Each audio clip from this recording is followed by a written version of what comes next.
अगर आपको याद हो, आज से एक आध महीने पहले यूनाइटेड किंगडम ने कहा था we are disappointed with India's stand on Ukraine and Russia, yes ये उन्होंने यस कहा। उस पर भी काफी हमारे यहाँ डिबेट वेट हुई थी वो। पर जो इंडिया का जो फॉरेन पॉलिसी उसमें कोई चेंज नहीं आया, स्टैंड में कोई चेंज नहीं आया। और जब डॉक्टर जयशंकर ने सेक्रेटरी ऑफ स्टेट को, US secretary of state Anthony Blinken को उनके सरजमीन पे ये बताया, in a way it was diplomatically told kindly mind your business, कि भाई हम भी आपके ह्यूमन राइट्स देख रहे हैं, आप भी देख रहे हैं, हम उस पर बात नहीं कर रहे, आप भी बात मत करिए। तो we have also things to talk. और रशियन ऑयल की तो वहां ये बात हुई थी, फखर भाई उन्होंने बोला था भाई जितना हम तेल एक महीने में लेते उतना यूरोपियन यूनियन तो एक आफ्टरनून में लेता। और तीसरी कैट्स का एक्ट जिसपे हमने काफी बात की हमने तो स्टैंड वही रहा जो मैंने आपको बोला था। डॉक्टर जयशंकर ने बोला देखिए आपका एक्ट है, आप जाने क्या करना है, हमें तो इस पर कुछ बोलना नहीं है भाई, लगाना लगाओ, नहीं लगाना लगाओ, ये आपकी मर्जी है, आपका एक्ट है। मतलब हमारा तीनों चीजों पे स्टैंड रहा। तो उसके बाद क्या, उस जब तीनों चीजों पे एक बड़ा फर्म स्टैंड रहा, मतलब एक फंडामेंटल चेंज ऑफ पॉलिसी रही। देखिए यूएस के पास दो प्रिंसिपल होते हैं फकर भाई, एक होता है डेमोक्रेसी, एक होता है ह्यूमन राइट्स। ये ऐसा लाइसेंस टू किल है जिससे ये कहीं भी जाकर कुछ भी कराते हैं दुनिया में। अब डेमोक्रेसी की बात करें, उनसे बड़ी डेमोक्रेसी है यूएस से, जितनी यूएस की आबादी ने उससे 3 गुना लोग तो वोट देते हैं, तो डेमोक्रेसी की तो बात खत्म हो जाती है। और ह्यूमन राइट्स पे हमने उनको उनकी सरजमीन पे, उनके मीडिया पे सब जवाब दे दिया। अब ह्यूमन राइट्स वाला मसला भी हो गया खत्म। इंडिया ने स्टैंड चेंज किया नहीं, रशियन ऑयल का जवाब दे दिया, कैट्स का एक्ट का जवाब दे दिया। उस दिन के बाद आप देखेंगे यूनाइटेड किंगडम के तेवर नरम पड़ गए थे। डिसअपॉइंटमेंट के बाद कोई ऐसा दूसरा शब्द आया नहीं। अगर डिसअपॉइंटमेंट होती, अगर आपको भाई तकलीफ होती तो आप फिर यहाँ आते नहीं, आप ये विजिट पोस्टपोन कर सकते, आराम से कर सकते थे। आपने विजिट पोस्टपोन किया नहीं, आप यहाँ आए। अब यूएस दौरे में फखर भाई एक इंपॉर्टेंट चीज आपको बताना चाहूंगा जो हुई। अब जो जनरल लॉयड ऑस्टिन है जो डिफेंस सेक्रेटरी, जी बिल्कुल, ने एक चीज बड़ी इंपॉर्टेंट बोली। उन्होंने बोला कि भाई ये जो इंडिया रशिया से हथियार वथियार लेता रहा, क्योंकि ट्रेडिशनली हमने अपना टेक्नोलॉजी और हमने अपना एक्सेस इनको दिया नहीं, इसलिए रशिया के पास चले गए। बट आज हम सब कुछ देने को तैयार हैं। अब इससे एक नई बात फैल गई। उसके भी कुछ दिन बाद जो हॉर्नेट, जो अमेरिकन का F-16 हॉर्नेट है, जो उन्होंने किसी को नहीं दिया, उसकी डेमोन्स्ट्रेशन का परमिशन मांगा। राफेल वाले डेमोन्स्ट्रेशन कर चुके, हॉर्नेट का परमिशन मांगा। और कल परसों अगर आपने देखा होगा, कल या परसों की बात है, 114 multi combat aircraft jets, multi combat aircraft जो होता है, उसके टेंडर अनाउंस किया गया है विद टेक्नोलॉजी ट्रांसफर। $20 बिलियन का टेंडर है, $20 बिलियन का, बहुत बड़ी अमाउंट है। उसका अभी कल परसों में वो अनाउंसमेंट हो गई है। But will be on technology transfer, make in India scheme के अंडर आएगा। अब क्या होगा क्या होगा वो निटिग्रिटीज वर्कआउट करनी बाकी। 20 बिलियन का ये प्रोजेक्ट है। 114 multi aircraft, multi compact role aircraft लेने, ठीक है जी। अगर ये मैं आपको क्यों कर रही है, कड़ियां जुड़ रही है, जुड़ रही है। और कल ही जब ये जनरल ऑस्टिन का स्टेटमेंट आता है, सब चीजें बदल गई। जो हॉर्नेट उन्होंने आज तक किसी को नहीं बोला यार इसकी डेमोन्स्ट्रेशन करवा लो, हम हॉर्नेट देने को तैयार है। यूएस के 3 या 4 वेरिएंट इस बिड में पार्टिसिपेट होने को तैयार है। राफेल है, यूरोकॉप्टर है, यूरोफाइटर है, सब आ रहे हैं जी। और ये जो मेक इन इंडिया है, जो टेक्नोलॉजी ट्रांसफर, उस पर भी मतलब एग्रीमेंट है। ये टेंडर कब होगा, फिर फाइनल होगा, टाइम लगेगा। बट कल या परसों ये हुआ। इसी दौरान फखर भाई बोरिस जॉनसन साहब यहाँ है। जब ये पैरेलल होता और ये अनाउंसमेंट यहाँ होती है, बोरिस जॉनसन साहब का है हिंदुस्तान की सरजमीन पे। उन्होंने एक तभी बात बोली, बोला यार ये जो जहाज वाला है आपका, हम भी देने को तैयार है, we are ready to help you in fighter jets. उससे पहले जो स्टेट्समैन स्पोक्स पर्सन है minister of external affairs UK के, उन्होंने बोला India is a super big economic power and we are looking for positive relations with India. तो पहली बार उन्होंने कहा ना इंडिया एक सुपर बिग इकोनॉमिक पावर है। दूसरी बात उन्होंने ये भी कहा, we are nobody to advise India on the relations and foreign policy, quote unquote. We are not able to give sir, ना हम बताएंगे आप रशिया में क्या करो, ना कुछ करो। अब अभी जो कंपनी कर रही है फखर भाई, वो है $20 बिलियन की।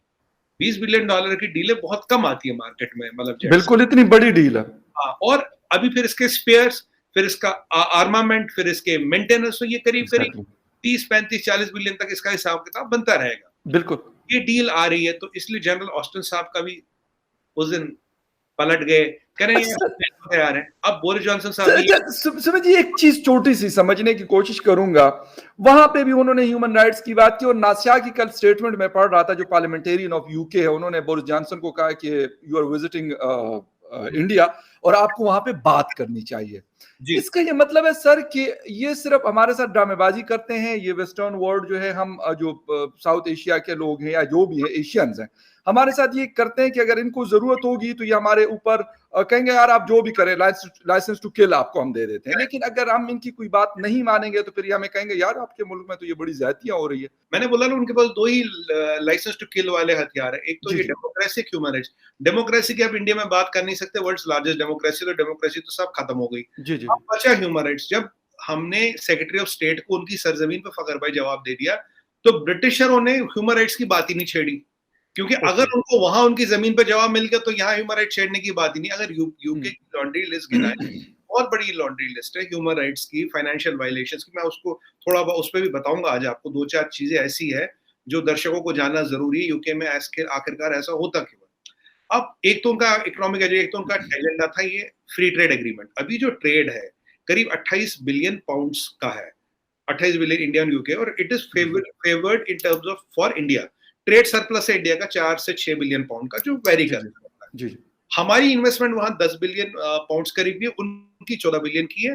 बाकी छोटा मोटा ट्रेड है जो इधर उधर अकाउंट नहीं होता, बट काउंट होता है। अब अगर ये फ्री ट्रेड एग्रीमेंट होता है तो यही ट्रेड बढ़ के 36 बिलियन पाउंड होगा, और थोड़ा it will be slightly balanced in favour of United kingdom.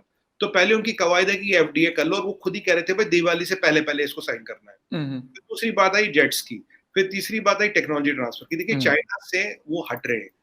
Boris Johnson साहब ने अनाउंस किया बाय 2026 पूरा चाइना का हुआवे ZTE जहां भी एक भी इक्विपमेंट लगा उसको खत्म करना है।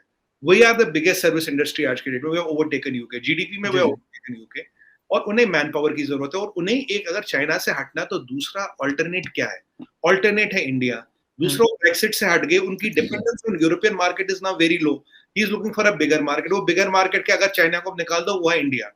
तो इंडिया से supply spares, manpower, market, technology, तो काफी सारी चीजें खुल गई। और उन्होंने ये जो ह्यूमन राइट्स की बात छेड़ी, लेकिन आप सर अच्छा ह्यूमन राइट्स वाली बात करें फिर आगे जाते हैं। जी उन्होंने ह्यूमन राइट्स की बात छेड़ी नहीं, और उन्होंने फकर भाई अभी रशिया यूक्रेन के लिए बात छेड़ी, न ये कहीं एजेंडा में आया, न कहीं मेंशन में आया। बस भाई डेवलपमेंट, आज भी एक शायद 2 बिलियन के एमओयूज इसी में, डील्स इसी दौरान में साइन भी हो गई। तो इकोनॉमिक एजेंडा, कॉपरेशन और डेमोक्रेसी शुड कम टुगेदर, क्योंकि उनका इशारा कहीं ना कहीं कॉर्ड की तरफ भी था, कहीं ना कहीं। और एक इसमें बड़ी इंपॉर्टेंट चीज आई, इन्होंने दबे शब्दों में पाकिस्तान का जिक्र किया विदाउट टेकिंग द नेम। क्योंकि उन्होंने क्या बोला? उन्होंने बोला किसी की भी सरजमीन टेररिज्म के लिए नहीं होनी चाहिए, अफगानिस्तान की। पर फखर भाई, अफगानिस्तान का रास्ता तो पाकिस्तान से आता ना, हमारा अफगानिस्तान से बॉर्डर तो मिलता नहीं। तो उन्होंने दबे शब्दों में कह दिया। और सबसे बड़ी चीज उन्होंने बोल दिया ऑटोक्रेटिक पावर्स। यहाँ हमारे मीडिया में गलत कवायद थी, या वर्ल्ड ओवर मीडिया में गलत कवायद। ऑटोक्रेटिक पावर मतलब रशिया। आप बताइए, रशिया से ना इंडिया को खतरा, ना यूके को खतरा। इंडिया और रशिया को किस ऑटोक्रेटिक पावर से खतरा है? चाइना से।